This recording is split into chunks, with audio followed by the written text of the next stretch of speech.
Bonjour à tous, bienvenue dans Bonjour chez vous. On est très heureuse de vous retrouver aujourd'hui puisque je suis avec deux femmes exceptionnelles et notre invitée de la semaine tout particulièrement, j'ai nommé Audrey Mac. Hello. Salut les amis. Oh, c'est trop super d'être avec vous. C'est génial, Annabelle. Je suis contente que tu sois là aussi. Mais Audrey, ça faisait vraiment trop longtemps. La pandémie nous a séparés pendant trop longtemps. Oui. Alors merci d'être avec nous. Oh, dès que j'ai vu que les portes se sont ouvertes, c'est ça. J'ai sauté, dans l'avion. Dans l'avion, j'ai dit je viens. C'est trop bien. On est super content de t'avoir avec nous. Et aujourd'hui, on va parler des souffrances. Alors, ça peut vous paraître surprenant comme thème d'émission. Doit-on absolument souffrir ? Eh bien, en fait, c'est peut-être des questions que vous posez sans même savoir. Peut-être que vous avez même accepté certains raisonnements, certaines manières de voir les choses. Et aujourd'hui, on va tout faire pour amener un équilibre par rapport aux souffrances dans la vie du chrétien. Est-ce qu'il y en a ? Est-ce qu'il n'y en a pas ? Est-ce qu'on doit tout accepter ou pas ? C'est ce dont on va parler aujourd'hui. Et Audrey, tu feras une rubrique réponse d'experts tout à l'heure et tu vas répondre à la question en tant qu'enfant de Dieu, y a-t-il des souffrances que nous devons accepter ? C'est bien ça ? Oui, c'est bien ça, mais en fin de compte, ça va être oui et non.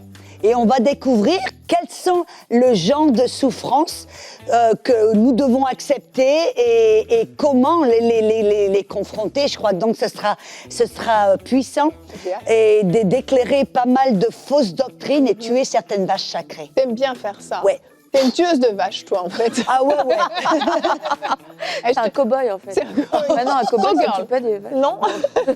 Non, je viens pas du Texas. Non, mesdames. Non, tu viens de la Floride, c'est bien ça ? Oui, c'est ça. Et donc, tu as fait un bel effort de traverser quand même une bonne partie du pays des États-Unis pour venir nous voir. Mais de quitter le soleil pour venir dans la neige. Dans la Mais neige. c'est beau quand même, ça fait Noël bien. C'est ça, c'est beau quand même. Oui, beau quand super. même. Et je te représente pour ceux au cas où qui ne te connaissent pas, ce qui m'étonnerait, tu fais tellement partie de la maison, mais tu as un magnifique ministère qui s'appelle Gotel, Gotel Ministry. Tu es missionnaire, tu voyages à travers toute la planète vraiment, et puis tu as ce cœur à la fois d'enseignante mais aussi d'évangéliste, et puis une femme que Dieu utilise depuis combien d'années maintenant dans le ministère ? Mais j'ai commencé le 28 novembre 1987. Aïe, ça fait mal, j'avais 1 an.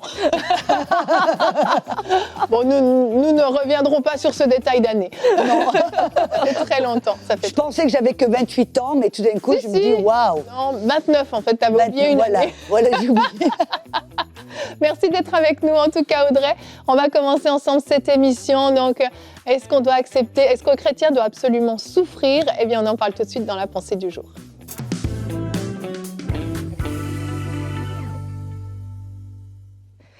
Il y a des domaines dans la vie où on peut se dire que c'est une fatalité, qu'on n'y peut rien, qu'on doit subir. On doit subir la maladie parce que c'est notre corps et on n'a pas de puissance, on n'a pas de pouvoir sur ce qui se passe dans notre corps. On doit subir les circonstances financières quand ça crache, quand il y a des inflations, etc.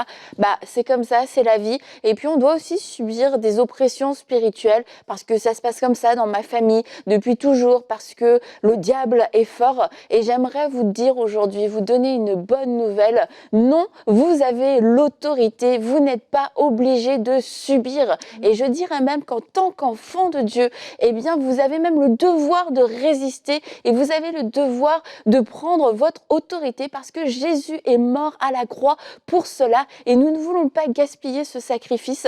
Il l'a fait pour qu'on puisse vivre dans cette vie en tant que vainqueur et qu'on puisse résister à la maladie, qu'on puisse vaincre la maladie, qu'on puisse vaincre la malédiction et qu'on puisse vaincre aussi la pauvreté.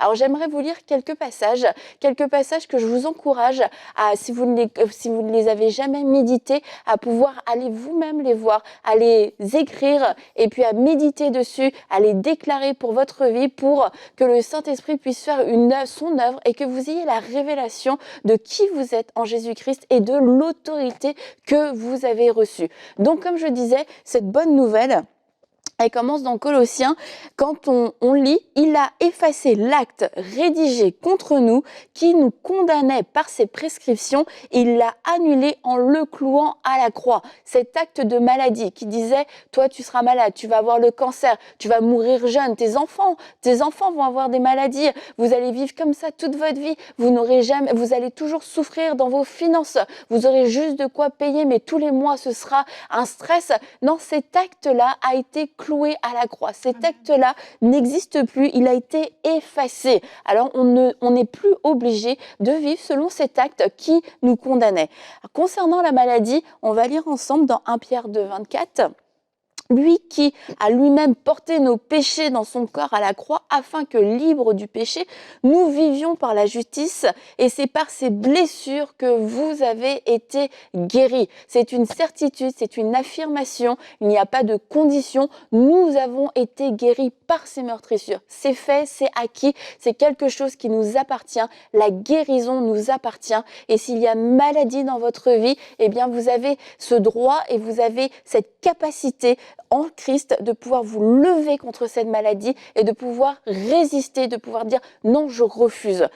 Contre la pauvreté, 2 Corinthiens 8, 9. Vous connaissez la grâce de notre Seigneur Jésus-Christ.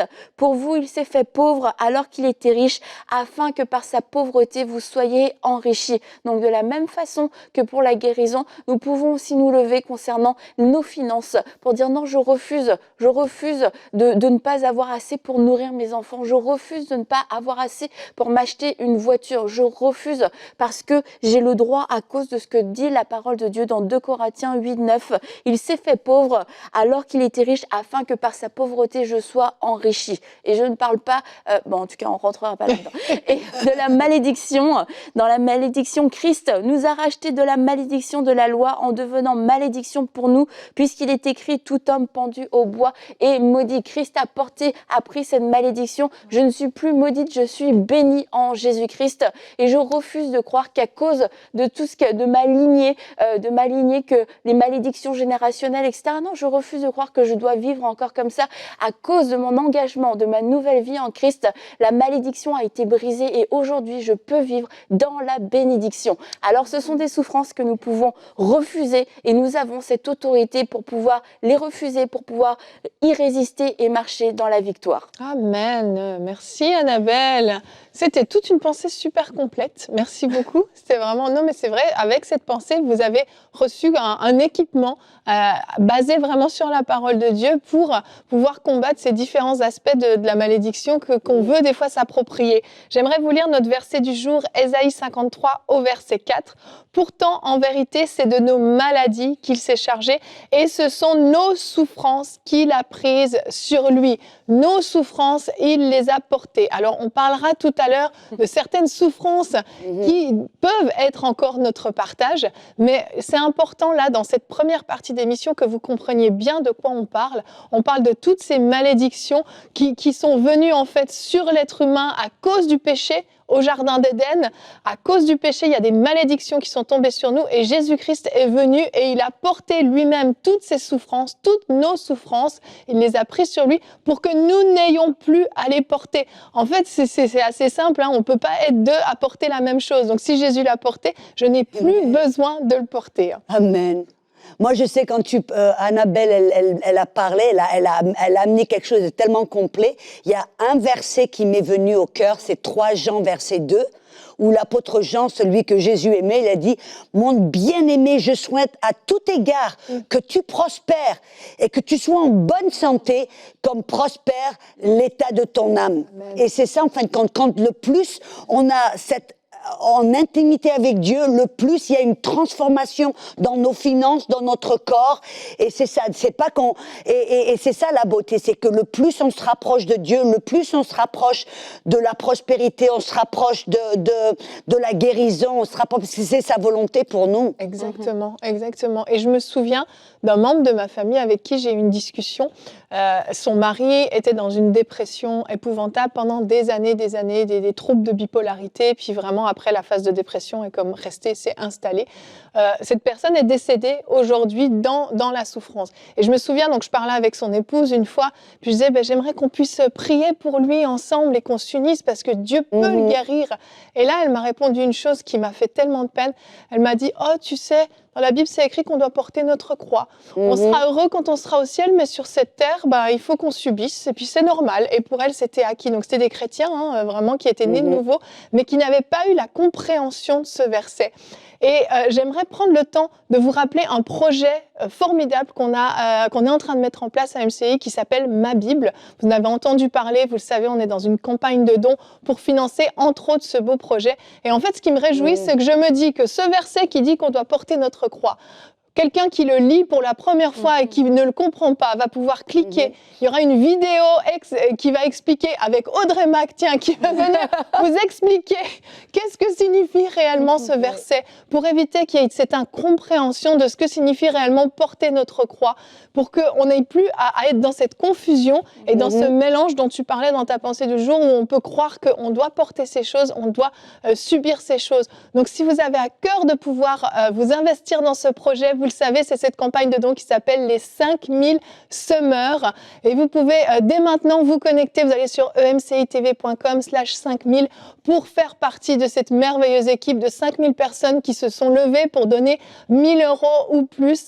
Et on en profite pour remercier tous ceux qui se sont déjà engagés dans ce magnifique projet.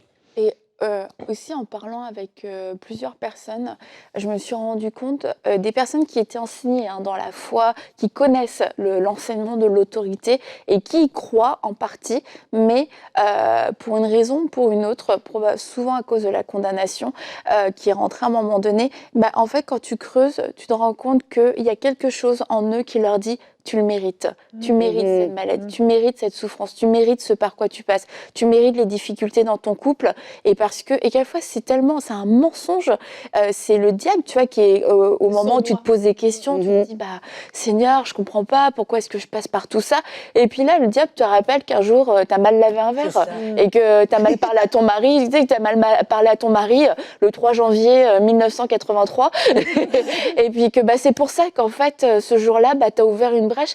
Et en fait, je me suis rendu compte que vraiment beaucoup de personnes, ça arrive régulièrement d'avoir ce mensonge. Et aujourd'hui, je prie que le Seigneur puisse venir apporter sa lumière sur ce mensonge qui vous tient captif et qui vous empêche de saisir pleinement votre autorité et qui vous empêche, parce que votre cœur vous condamne. Donc du coup, vous perdez votre assurance et vous n'osez pas aller devant Dieu en prenant autorité et puis en disant non, ça je refuse dans le nom de Jésus, parce qu'il y a quelque chose en vous qui vous dit non, toi tu le mérites. Parce quelque part c'est la volonté de Dieu. La volonté de Dieu n'est jamais qu'on soit malade. La volonté de Dieu n'est jamais qu'on soit maudit. La volonté de Dieu n'est jamais qu'on vive dans la pauvreté et qu'on manque, que nos enfants souffrent. Ça ne fait pas partie de notre héritage en Christ, alors que ce mensonge soit déraciné aujourd'hui dans le nom de Jésus. Amen. Tu sais, c'est intéressant. Si je peux ajouter quelque chose de exactement ce que Annabelle dit.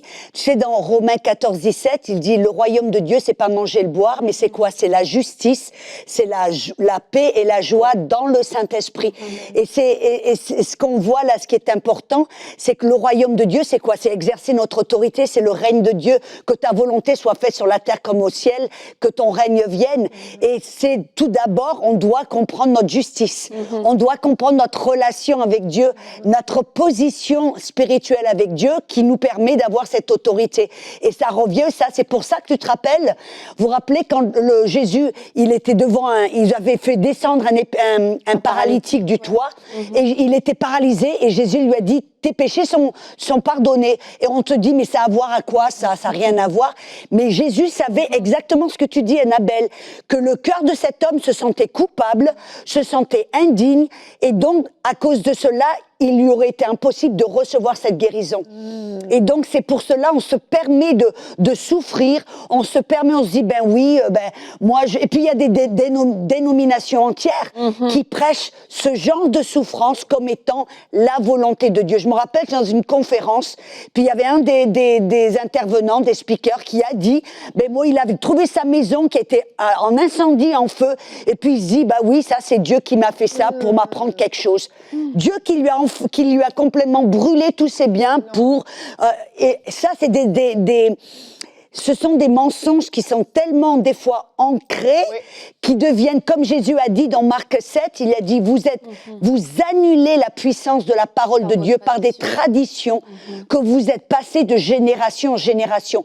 Et ces traditions, elles sont tellement ancrées, on les a entendues tellement, que c'est devenu, tout d'un coup, c'est devenu évangile. Oui, exactement. Même si ça n'est nulle part dans l'évangile. C'est ça, c'est ça.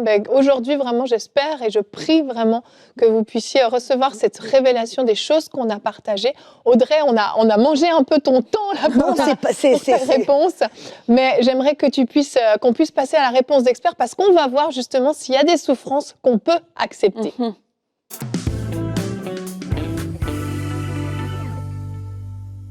Alors, en fin de compte, on parle là qu'il y a des souffrances qu'on ne doit pas accepter, point à la ligne.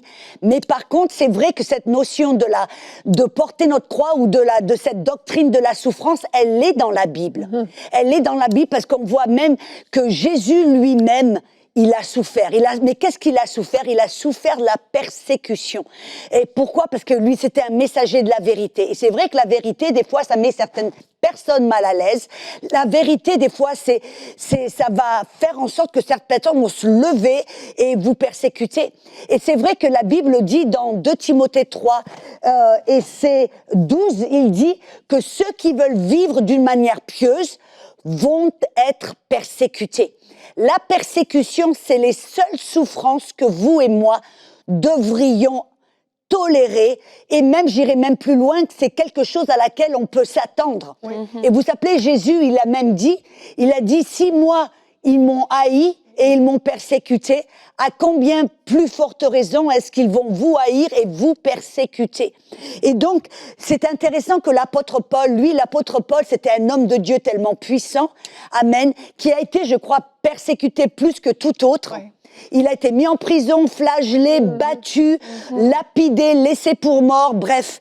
Et à chaque fois qu'il allait dans les églises, Paul enseignait les disciples non seulement à s'attendre à la persécution, mais comment confronter la persécution. Par exemple, il y a un verset, moi je trouve, qui est puissant, parce que vous savez, quand le Seigneur m'a parlé, il m'a dit, prépare l'Église pour la persécution, parce que l'Église sera persécutée. Je me suis dit, j'étais un peu surprise, et quand j'ai commencé à aller pour creuser, je me suis aperçue que j'avais jamais entendu un seul message sur la persécution. Et là, j'ai trouvé un verset qui, je trouve, qui est puissant, de l'apôtre Paul. Il dit, il est allé en Thessalonique, et il parlait aux leaders, il a dit, c'est pourquoi, impatients que nous étions, et nous décidons à rester seuls à Athènes, nous envoyâmes Timothée, notre frère, ministre de Dieu dans l'évangile de Christ, pour vous affermir et vous exhorter au sujet de votre foi, afin que personne ne fût ébranlé au milieu des tribulations présentes. Et la parole tribulation, c'est en fin de compte la parole qui veut dire pression et qui veut dire persécution. Et on voit le verset d'après, Paul affirme, car vous savez vous-même que nous sommes destinés à cela. Waouh! Et lorsque nous étions près de vous, nous vous annoncions d'avance que nous serions exposés à des persécutions, comme cela est arrivé et comme vous le savez. Et on voit là que Paul, c'était un de ses messages. Là où il allait, il enseignait sur la grâce, il enseignait sur l'autorité, il enseignait sur la justice, mais il enseignait aussi et il préparait les croyants et les chrétiens et les disciples à la persécution. En leur disant, parce que moi je pars du principe que la moitié de la bataille est gagnée quand on est préparé. La surprise, c'est ce qui ébranle les gens. Et là, Paul, à plusieurs reprises, il enseignait les disciples en disant, vous savez que nous sommes destinés à être persécutés, parce que s'ils ont persécuté Jésus, le chef de l'Église, à combien plus forte raison vous allez être aussi persécutés. Et comme il a dit, ceux qui veulent être des disciples, ceux qui veulent vivre d'une manière sainte et pieuse, vont être persécutés. Et alors, c'est intéressant que Paul et Jésus, ils avaient ce message. Jésus, il en a parlé. Et pourquoi est-ce que nous sommes persécutés? Parce que Jésus a dit, je vous envoie comme des brebis parmi les loups. On dit, mais pourquoi est-ce que Jésus ferait ça, de nous envoyer comme des brebis parmi les loups? Parce que il nous a dit aussi, vous n'êtes pas de ce monde, mais vous êtes dans ce monde. Et on voit même que, par exemple, Paul et l'apôtre Jean, et différents, même Jésus, il leur a dit, le monde, dans 1 Jean 5, 19, est sous la puissance du malin. Le diable, 2 Corinthiens 4, 4, il dit, le diable est le Dieu, petit d minuscule, de ce monde. Et ça veut dire que oui, dans ce monde, la vérité ou le message de l'évangile va être rejeté, refusé, comme j'ai dit auparavant. La vérité, des fois, va offenser. Parce que dès qu'on déclare la vérité de l'évangile, qu'il n'y a qu'un seul chemin vers le ciel, il n'y a qu'un seul chemin vers le salut. Et vous savez, même ce verset, Jésus est le chemin, la vérité et la voie. Dans certains pays, c'est défendu de le dire, de le déclarer. C'est contre la loi. Et vous allez faire mettre en prison si vous déclarez que Jésus est le seul chemin vers la vie éternelle. Et c'est pour ça que dans certains endroits, quand on prend une position dans la vérité, une position et on déclare l'évangile de Jésus, les mêmes paroles de vérité que Paul, que Jésus, que Pierre, il déclarait, c'est vrai que il va y avoir de la persécution parce que l'esprit d'Antéchrist ne veut pas permettre à la vérité de rentrer dans ce monde. Donc ça, ce sont les persécutions, ce sont les souffrances finalement que le chrétien peut accepter et doit s'attendre. Et moi je dis toujours, c'est intéressant, des fois je me dis, quand je reçois je suis persécutée, je suis rassurée en me disant, je suis sur le bon chemin. C'est quand je suis jamais plus, on m'envoie plus des emails de haine, et surtout arrêtez, ne m'en envoyez pas, c'est pas un encouragement. Mais si tout d'un coup on dit que tout le monde nous aime, on doit faire attention. Pourquoi? Qu'est-ce que je suis en train de prêcher? Est-ce que je prêche la vérité? Parce que la vérité, c'est vrai que des fois, va offenser. Exact. Et donc, on prépare notre cœur en sachant que Jésus était persécuté, Paul était persécuté, Pierre était... Et moi, je vois Pierre, dès qu'il a été persécuté, il est revenu vers sa propre compagnie en se réjouissant qu'ils étaient dignes d'être persécutés. Là, je dis, waouh, quelle force c'est un autre quand niveau, même. Voilà. Et donc, c'est pour ça, tout comme Annabelle a dit, tous les trucs comme la maladie, la pauvreté, les problèmes relationnels, tout ça, non, on en a été libérés. Ça faisait partie de la malédiction et en Christ, on a été libérés de la malédiction. Mais maintenant, en tant que vrais disciples de Jésus, comme Jésus a dit, si vous voulez me suivre et être un de mes disciples, il dit alors vous allez porter votre croix. Oui, si vous allez, et il a dit, si vous voulez sauver votre vie, vous allez la perdre. Si vous allez perdre votre vie pour le royaume de Dieu, vous allez la gagner au centuple. Amen. Amen. Et donc c'est ça qui est puissant. Même un de mes versets favoris dans Marc 10, 30, où Jésus, et c'est un verset qu'on avait entendu tellement, et où il a dit, oui, quiconque va quitter sa famille, ses sœurs, sa mère, ses frères, sa terre natale pour l'évangile, va la retrouver, la récupérer au centuple. Et on est là, waouh, alléluia. Mais on oublie la suite avec des persécutions. Oui. C'est vrai. Merci beaucoup, Audrey. C'était vraiment super intéressant. Et je trouve que là, ça a vraiment clarifié les choses. Et j'espère vraiment que vous avez mieux saisi, en fait, ces souffrances, certaines auxquelles il faut s'attendre parce que c'est aussi notre héritage, mais d'autres que nous devons refuser, nous devons nous positionner, nous saisir de notre autorité. Merci, Audrey. Annabelle, merci. Tu vas laisser ta place puisque Aurélie va venir nous retrouver pour nous partager un beau témoignage. Merci d'avoir été avec nous. Eh bien, ce fut mon plaisir. On se retrouve avec Aurélie pour la rubrique témoignage.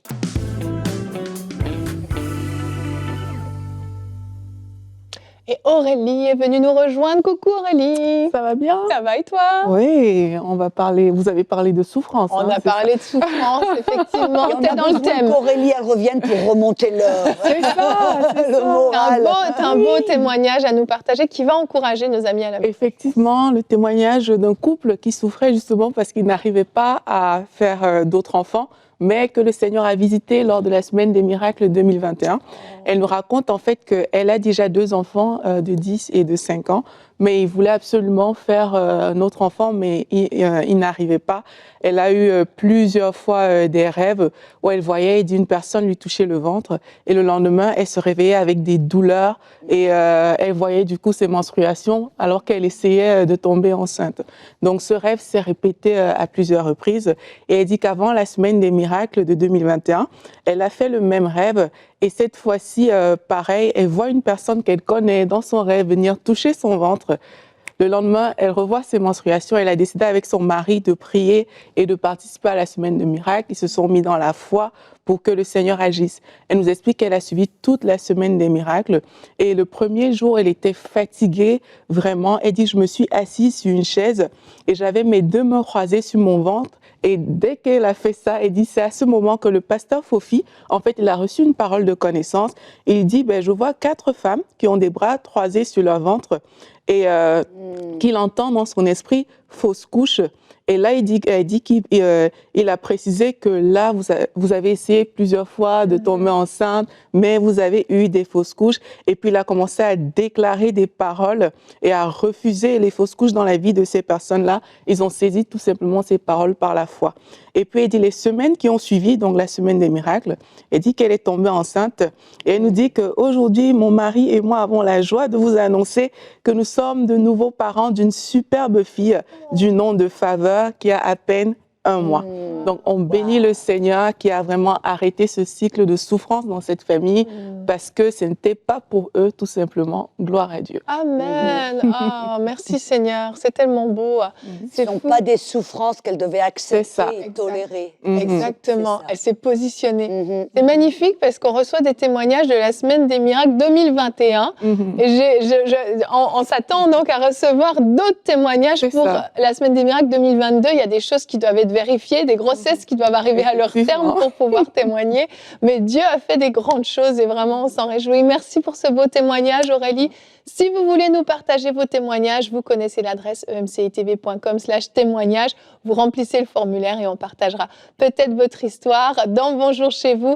Audrey, merci d'avoir été avec nous pour cette belle émission. Tu es avec nous demain encore, tu es avec nous toute la semaine jusqu'à jeudi. C'est formidable. Demain, comment fortifier sa foi? C'est le thème qu'on va partager. Et Audrey, tu feras une rubrique Conseil du coach. Comment fortifier notre foi? On va voir les différentes façons dont on peut fortifier notre foi. Donc ne manquez pas l'émission de demain. merci d'avoir été avec nous et bonjour chez vous.